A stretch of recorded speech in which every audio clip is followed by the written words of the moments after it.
Where does the story of Adam alayhi salam begin? Does it begin on the earth or does it begin in Jannah?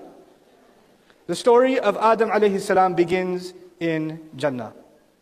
In the next ayah, keep this in mind, in the next ayah, Allah will tell us something so shocking. By the way, this is part 1 of 6 of the material we have to cover today. This is section 1, heaven or earth. That is the section we're in, heaven or earth. Allah Azza wa Jalla says, وَإِذْ قَالَ رَبُّكَ لِلْمَلَائِكَةِ إِنِّي جَاعِلٌ فِي الْأَرْضِ خَلِيفَةً. When your Rabb, your Master, said to all of the angels, I am putting a Khalifa, I'm not translating it yet, I am putting a Khalifa on the earth. I am putting a Khalifa on the earth. This is a pretty interesting statement to make. Human beings, their story begins, you told me, I didn't tell you. You told me that the story of Adam alayhi salam begins where? In heaven. And Allah, before He even made the human being, is making an announcement to the angels, telling them that He is creating this thing, this human being, who He calls a Khalifa. We'll get to that in a second. He's creating this Khalifa for the earth. Where is the Khalifa made for? What, according to the ayah, was the Khalifa made for Jannah or was the Khalifa made for the earth? It was made for the earth. Before Adam alayhi salam was even created, the plan always was that this creature has been designed and created for the earth. Section 1 of this story, heaven or earth, is important because a lot of people think the Sunday school version of the story, which is highly incorrect, is that Adam alayhi salam and his wife, our mother, were having a great time in Jannah until somehow they decided by the waswasa of shaitan, because of shaitan's whisper, to eat from that tree. The second they eat from that tree, they lost their place in Jannah, and as a punishment, Allah decided to send them to the earth. I am letting you know today, the Quran is telling you that actually he was supposed to be on earth all along. That was always part of the plan. That was not a punishment from Allah. Us being on earth, Muslims are very different when they think about this story than how the Christians think about this story. This life, this earthly life is a curse until we get back into heaven. Not for the Muslims. For the Muslims, even before the story began, what did Allah say? He made everything on this earth for who? For you, as a gift. Whoa, I don't know, is that my lunch or? Okay. He made everything on this earth for you. For you. This dunya is not a curse. There are some people, we're living in this earth because our father Adam alayhi salam made this terrible mistake, it's all his fault, etc., etc. We have to pay the price by, if he didn't eat from that tree, we would still be chilling in Jannah. No. You were meant to be here, just like he was meant to be here. But that creates a really, really big problem. A problem that I have talked to thousands of young people about all over the world. All over the world, the same question over and over again. But before I share that question with you, let me tell you a story that has nothing to do with Adam alayhi salam and has nothing to do with any of this evening. It's just a complete distraction. Or is it? Let's see. There's going to be 2 stories that I tell you. Here's the first story. There is a man who works at a company. He's a good employee. He's doing a good job. And his boss sends an email to the entire department that we are going to transfer this guy to Mississippi. We're going to move him out of New York or New Jersey and we're going to move him to Mississippi. He's being transferred this week. The only person who never got the email is the guy himself. He's the only one who never got the email. Okay? Now, the next week, the guy comes into his office 30 seconds late. His boss says, "Can I talk to you for a second?" He says, "Yeah, sure. What happened?" "You were 30 seconds late. And I specifically told everyone in the office to be at the office on time. We don't tolerate this kind of behavior. You are being shipped to Mississippi." Is that fair? Everybody else in the company already knew what? That he was going to be transferred. And as a matter of fact, one of his friends who got the email shared it with him. "Hey, by the way, you're about to be transferred." And while he was talking to his friend, he got 30 seconds late. And he walked into the office and the boss says, "You're going to be shipped to Mississippi." And he says, "Excuse me? No. You're not shipping me anywhere because I was late. You're shipping me because you already decided that you're going to ship me. That was the plan all along. That's not my fault. You already planned all of this. This is all a trap." I'm not talking about Mississippi, am I? Allah created Adam alayhi salam. He always meant to send him where?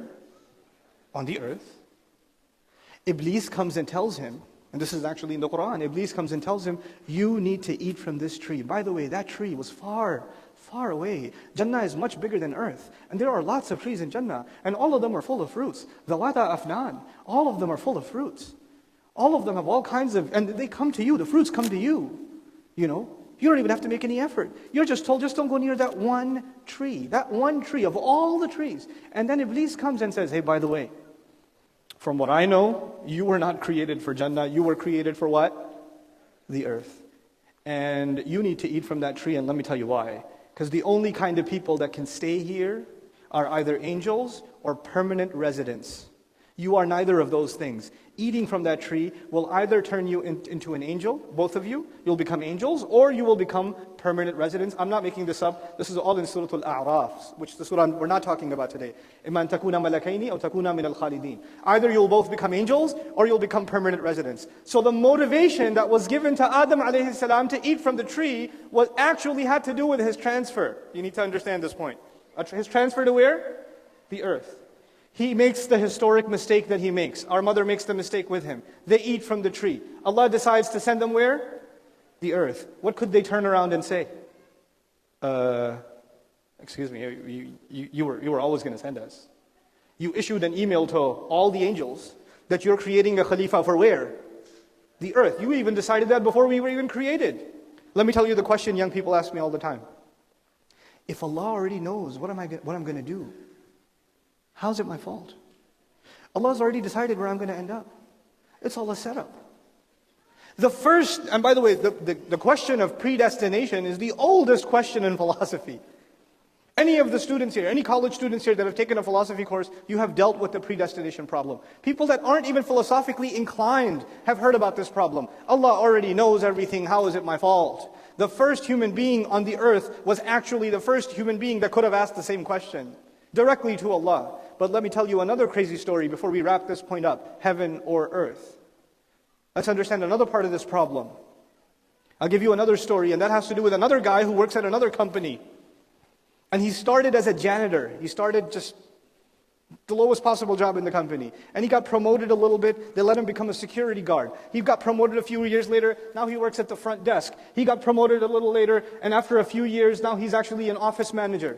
And he kept getting promoted. He started outside as a janitor, and 40 years serving this company, he is now the vice president of this company. He's been promoted throughout the years. And now he's in this executive position. There's only one job higher than the VP. Who's that? The president. One day, and let's imagine that you work for the guy. You're just sitting outside his office, you're his secretary, right? And the president walks into the office with this 16-year-old kid with a baseball hat on sideways, chewing gum.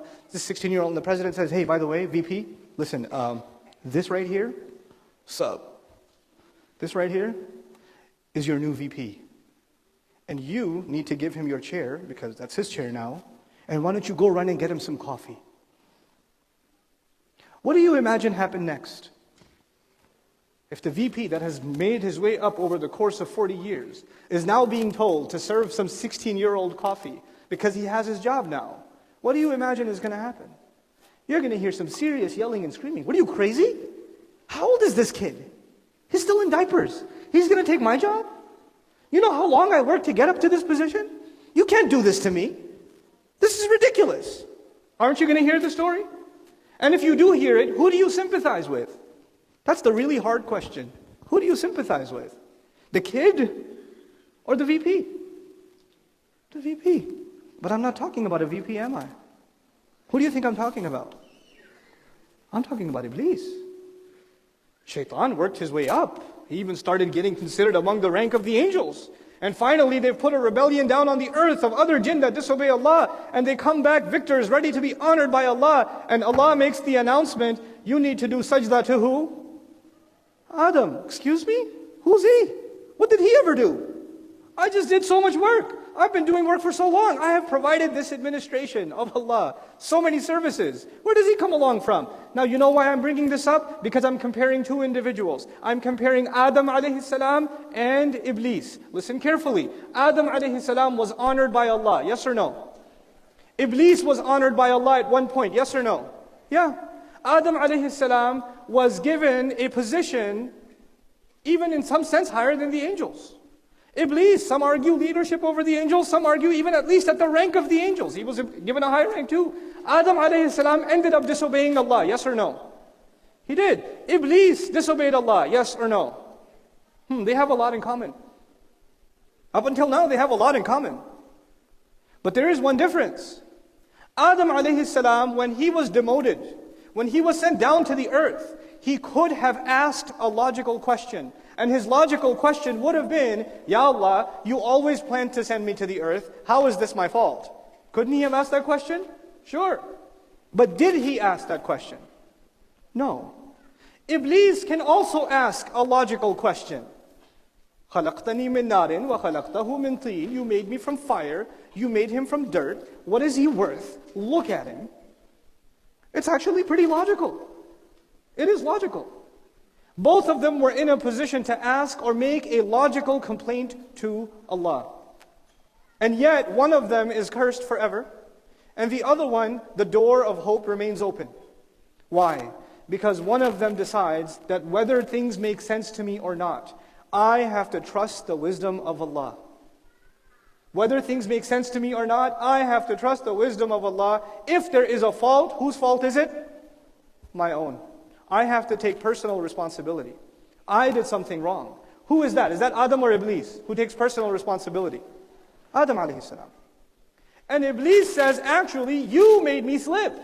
You knew I was going to mess up. فَبِمَا أَغْوَيْتَنِي. You caused me to be misled. He starts blaming Allah. When you mess up and you blame Allah, you are following the sunnah of Iblis. And when you mess up, and you admit that you're the one who's wrong, instead of blaming the qadr of Allah, or it was decreed by Allah, then you are following the sunnah of Adam alayhi salam. That's the difference between these two. Now let's take a step further. The earth, I told you, is not a curse. There's a common Christian creed among many from ancient times, common Christian misconception. The earth is a time of punishment. Human beings are born into sin. Not the case in Islam. Allah says, وَجَعَلْنَا لَكُمْ فِيهَا مَعَايِشْ. We put on this earth means for you to live well. Allah wants you to live well on this earth and gain your place back into Jannah. But one more important point before I go on from the subject of heaven or earth. And this point has to do with, again, personal responsibility. There's a lot of philosophical discussion about predestination and if Allah already knows, how is it my fault? If something bad happens, it happens because Allah let it happen. So how is it my fault? When people come and ask me this kind of question, even though I can't technically do what I really want to do because it's illegal, but I imagine if I were to be able to take a shoe and throw it at the guy's face, would he be offended? Who would he be angry with? Me. And I could turn around, no, that was the qadr of Allah. You see, Allah decided that you should get hit in the face with my smelly shoe. This wasn't actually up to me. If it was up to me, I wouldn't have done it. You see? But the problem is, no matter how much I try to convince him that it wasn't me, it was who? Allah. He still stays mad at who? Me. I say, okay, fine. You want to hold me personally responsible for what I did instead of blaming Allah. Oh yeah, Allah did it right. You hit me. You hit me. Okay, fine. You want me to hold personal responsibility? Why don't you take personal responsibility then? The question is entirely about what? Personal responsibility. That's what this question is about. Adam alayhi salam decided to eat from the tree despite Allah's instruction, yes or no? Yeah. And he had to take personal responsibility. And he had to say at the end of the day, رَبَّنَا ظَلَمْنَا أَنفُسَنَا. As opposed to Iblis, who put the responsibility to Allah. If Adam says we wronged ourselves, Iblis says, you made me slip. You made this happen to me. You're the cause. Subhanallah. That is the first of 6 parts of the story that I wanted to share with you. Here's the second. What in the world does Khalifa mean? Because at the end of the day, Allah says, إِنِّي جَاعِلٌ فِي الْأَرْضِ Khalifa. I'm putting a Khalifa on the earth. And Khalifa means many things. I'm only going to highlight 3 of those things to you. The first of them is a successor. It's a big word in English. I know, I'll explain it. Inshallah, it'll become easy to understand. I am putting a successor on the earth. Allah Azza wa Jal describes successors. Sometimes, for example, if a principal from a school retires and somebody else takes his place, right? The school hires a new principal. That new principal will be a successor. That would be, in a sense, a khalifa. Not in the political sense, in the Arabic sense. In the Arabic sense, that's actually a khalifa. Or there used to be the head of a family, and the head of the family, the grandfather passed away. Now the oldest uncle is the person they go to for advice. That oldest uncle is now the what? The khalifa. He's the one left behind in charge.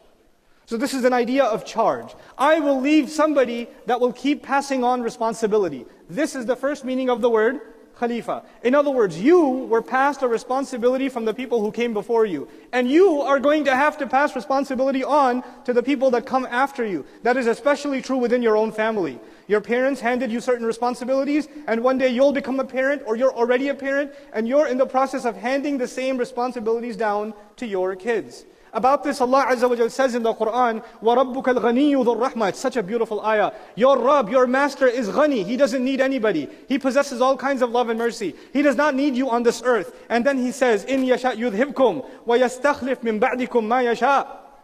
If He wants, He could remove all of you Muslims. He doesn't need any of you. He could remove all of you. And He could replace you after you. He could succeed you. يَسْتَخْلِفْ, same root origin. He could replace you and succeed you with whatever He wants afterwards. Another place He says, إِن تَتَوَلَّوْا يَسْتَبْدِلْ قَوْمًا غَيْرَكُمْ ثُمَّ لَا يَكُونُوا أَمْثَالَكُمْ. If you turn away, He'll just replace you with another nation altogether. He doesn't need you. Islam will be succeeded by other people, even if they're not even from your own ethnicity. It will be succeeded. That's the first meaning of khalifa. The second meaning of the word khalifa is a really interesting one. Khalifa means someone left to their own devices. If I go home right now, if I say, hey, and all my kids are sleeping, only Walid is awake. Walid, you're awake. You're in charge. He's 5 years old. You're in charge, Walid. Don't eat the cookies. I'll be back in 5 minutes. For those 5 minutes, Walid is what? He's a khalifa. Khalifa Walid. Okay? Now Khalifa Walid, you know why he's a khalifa? Number one, I left him behind. He takes my place as the guy in charge, little tiny guy in charge. But the second reason he's khalifa is in those 5 minutes, he has the freedom to do whatever he wants. Whatever he wants. I mean, I've asked him not to eat the cookies, but I'm not there to check. I'm not there to check. In those 5 minutes, he can literally do whatever he wants. He has the choice. In other words, when you say khalifa, someone left to their own devices, you necessarily mean somebody who has a choice. They can do what you asked, or they could do otherwise. I'm going to let him make the decision himself. Allah has made an announcement to the angels that I will put someone on this earth who I will leave to make the decision his or herself. Allah is not going to force any decision on you. You're going to have to decide whether you want to wake up and pray or not. You're going to have to decide whether you tell the truth or not. You're going to have to decide whether you have a permissible, good, blessed relationship or an impermissible, cursed, evil relationship, a secret relationship. That's all going to be up to you. You're going to have the choice on what to download and what not to download. You're going to be a khalifa. This is the second meaning. Now here's the third meaning. It actually means stewardship. Someone given a responsibility by somebody else. Not just to take somebody else's place, but to take responsibility. And this is different from taking ownership. Actually, a khalifa means somebody else handed it to me, and I will have to hand it to somebody else, which means I don't own it. I don't own it. Human beings will be sent on this earth, and the ones who understand that they are khalifa will understand that they actually own nothing. Lillahi ma fi samawati wa ma fil ard. Allah alone owns whatever's in the skies and whatever's in the earth. No matter what you and I think we own these clothes, we own these shoes, we own the car, we think we own this stuff, but by the way, we are going to have to return all of this stuff. And we're going to go, and we're not going to take any of this stuff with us. As a matter of fact, we are so beyond the scope of ownership, we don't even own our own physical body. This body is actually going to be testifying against us on Judgment Day. We don't own it. We're just like these little control guys inside that are in charge of this body. But this body is not ours. Technically, it's not ours. And Allah will take it back too. Even this He will take back. All three of these meanings, I'll summarize them again because this is our second discussion. These three meanings are, on the one hand, somebody who succeeds. On the second, somebody who has been given freedom to decide, to make his own decisions. And the third, someone who has been handed a responsibility. These are the three primary meanings of what word? Khalifa. This is what Allah decided He will put on this earth. You and me are going to have freedom. We've been handed a powerful responsibility. And the announcement is being made to who? Who is listening to this announcement? The angels.